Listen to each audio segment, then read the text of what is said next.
This is our discussion of the second stage of the evolution of American film. And we're talking about the time when sort of the novelty of the new invention of film and people being able to watch moving pictures sort of wore off. And after a while, they didn't give film any more attention than they would to your average fairground attraction or vaudeville show. So in this next stage, three men in particular took the fledgling technology and turned it into an art form, a storytelling art form. The first of these was the French illusionist Georges Méliès, who wrote, produced, designed, directed, and acted in the first narrative film. He is said to be the father of narrative film and the screen's first true artist. Charlie Chaplin, who later worked with Mack Sennett, looked back though on Méliès and said that he was the alchemist of light. Edwin S. Porter is the next man. He worked for Thomas Edison as a projectionist, but he began to get interested in the film's visual potential and in the idea that maybe something interesting could be done with stories. So he's known for two short films, The Life of an American Fireman in 1903 and The Great Train Robbery, which ranked among the most famous of the pre-Nickelodeon films. And the link there is to The Great Train Robbery, so you can have a chance to see what was going on with that. Porter established the basic principles of editing, that is, taking pieces of film that had been taken in different places and at different times and putting them together into a unified, unique narrative. Think about it. This has never been done before. Nobody had ever taken two visual things separate and put them together to come up with a brand new idea. So this was really Porter's major contribution. The basic principles of editing, the use of different types of camera angles, can all be traced back to him. He used innovative camera placements. He used outdoor as well as indoor sets and props and things like that. He established the length of the Nickelodeon, of which there were 10,000 by 1910. He also brought a new dimension to the business of film, the whole idea of production, distribution, and exhibition, which is pretty much the model that we still follow today. D.W. Griffith is the next individual, and it would be hard to overstate the influence of D.W. Griffith. He was a stage actor who went to Porter's studio to try to get a job. Now, but recognize that being a stage actor at this time was considered to be much more, a much better profession than being a film actor. Nobody really had any sense that being a film actor was something that would be interesting or that really took any talent to do. But once Griffith began working in Porter's studio between 1908 and 1912, he began directing films and then established the basic film techniques and structures that movie makers had used ever since. He emerged as the master of film technique and the greatest American film storyteller. Cecil B. DeMille said, "Griffith had no rivals. He was the teacher of us all." So what did he do? Well, he was a refiner more than an innovator, so he took what Porter had introduced with respect to camera and editing and film and developed film as an artistic medium. He was also interested in lighting and graphic techniques like dissolves and fades and masks and all those sorts of things that he recognized could be used to create excitement, to create a sense of calm.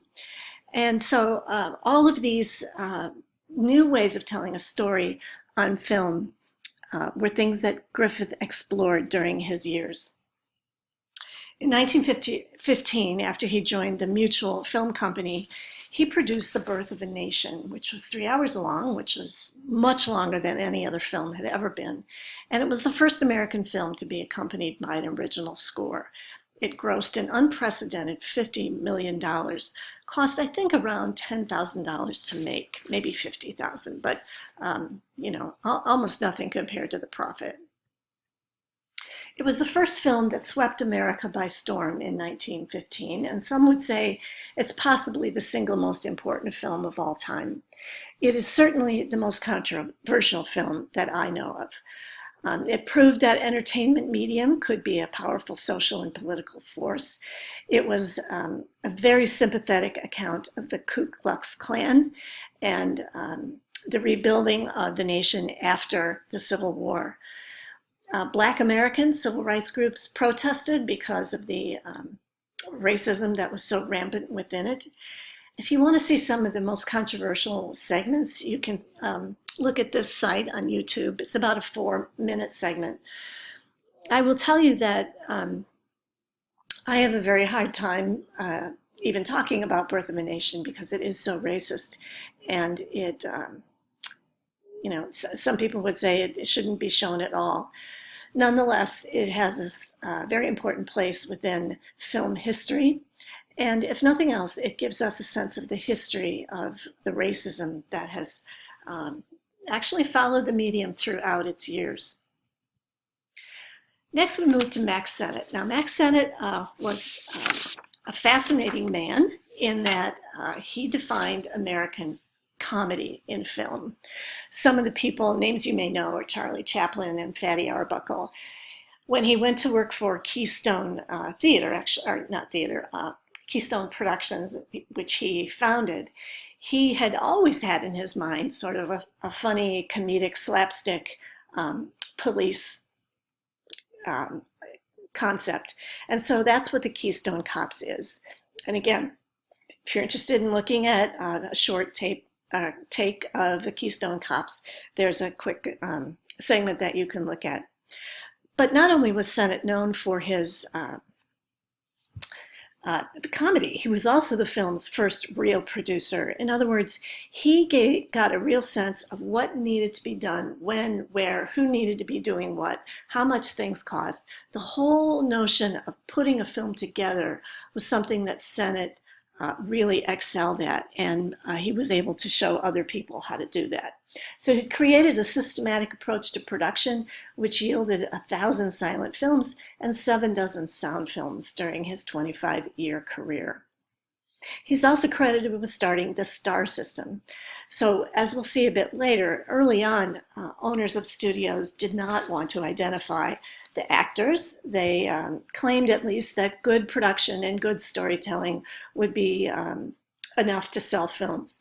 But people began to notice their favorites and started writing letters and asking to be able to see some of them. And so the star system sort of came out of a natural desire from audiences. Some of the names you know, of course, are Douglas Fairbanks, Mary Pickford, Charlie Chaplin, and in fact, those three with Griffith formed a new studio, the United Artists. And what was interesting about United Artists is it enabled them to control production, distribution, and exhibition as a single company. So a lot of this was happening in Hollywood. Hollywood was not always the center of filmmaking. And of course, the star system became synonymous with Hollywood. But it only became the center of film production after the failure of the Motion Picture Patents Company. This was Thomas Edison and 9 other producers' attempt to control the patents for equipment that was used in filmmaking. It was their effort to block anybody else from creating films. Edison Studios wanted to have a complete monopoly and control over movies that were produced. They tried to block the identification of actors in film, again, fearing they might demand more money. Now, several producers, including Adolph Zukor and others, formed the Motion Picture Distributing and Sales Company, which sued the MPCC under government antitrust laws. The Motion Picture Patent Company responded violently. They had thugs go and destroy the equipment and intimidate the cast and crew of the independents. But the courts ruled in the independents' favor, and the MPCC was dissolved by court order in around 1917. That was when many of these independent filmmakers moved to Hollywood. Other places had been tried, like South Florida and Cuba, because there was a recognition, you know, all this was happening. Actually, Thomas Edison was in New Jersey, which is cold and dark and has a very limited period of time that you can be outside. Southern California, on the other hand, has more daylight hours, good weather, low taxes, and lots of diverse scenery. So in 1915, 60% of all films were being made in Hollywood. World War II contributed to consolidating Hollywood as the center of world filmmaking. World War I. It eliminated, first of all, the war eliminated production of film in Europe. So Europe was devastated by the war. The last thing they were doing was producing movies. And then the war brought prosperity, a lot of profits, a lot of money spent on movie going. Audiences had come to love them, and this was something that got them through the war times. So Hollywood is very prosperous, and it became the standard for filmmaking again throughout the better part of the 20th century. So that leads us to our next segment, where we will begin to talk about the economic expansion of the motion picture industry.